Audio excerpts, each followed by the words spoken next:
আসসালামু আলাইকুম, সবাই ভালো আছেন? আচ্ছা, তো প্রথমেই আমি আজকের যে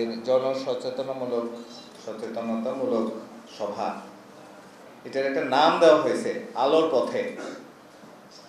একটা নাম দেওয়া হয়েছে না? কি নাম দেওয়া হয়েছে? আলোর পথে। এইটা মনে রাখবেন সবাই, আলোর পথে কেন নাম দেওয়া হইল। তো আমি এই আলোর পথে অনুষ্ঠানে আমাদের সম্মানিত অতিরিক্ত জেলা প্রশাসক উন্নয়ন ও মানব সম্পদ জনাব পদ্ম সেন সিংহ, আমাদের থানা নির্বাহী অফিসার, পাশাপাশি আমাদের পুলিশের ঊর্ধ্বতন কর্মকর্তারা এখানে উপস্থিত হয়েছেন, আমাদের আমাদের ওসি সাহেব উপস্থিত হয়েছেন এখানে, একই সাথে আমাদের সীমান্ত ব্যাংকের ম্যানেজার, উনি কিছু বলেন নাই, বাট একজন ব্যাংকের, আমাদের বিজিবির যে ব্যাংক, ওইটারও ম্যানেজার সাহেব উপস্থিত হয়েছেন।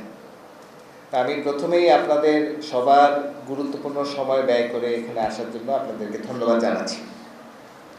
তারপরে ধন্যবাদ জানাচ্ছি এখানে আমাদের আহ্বানে সাড়া দিয়ে আমাদের গণ্যমান্য ব্যক্তিবর্গ যারা আছেন, আমাদের চেয়ারম্যান মহোদয়রা আছেন, আমাদের মেম্বাররা আছেন, আমাদের বিভিন্ন কথা বললেন আমাদের সাংবাদিক ভাইয়েরা আছেন, এবং আপনাদের সবাইকে আমি ধন্যবাদ জানাচ্ছি উপস্থিত যারা আছেন।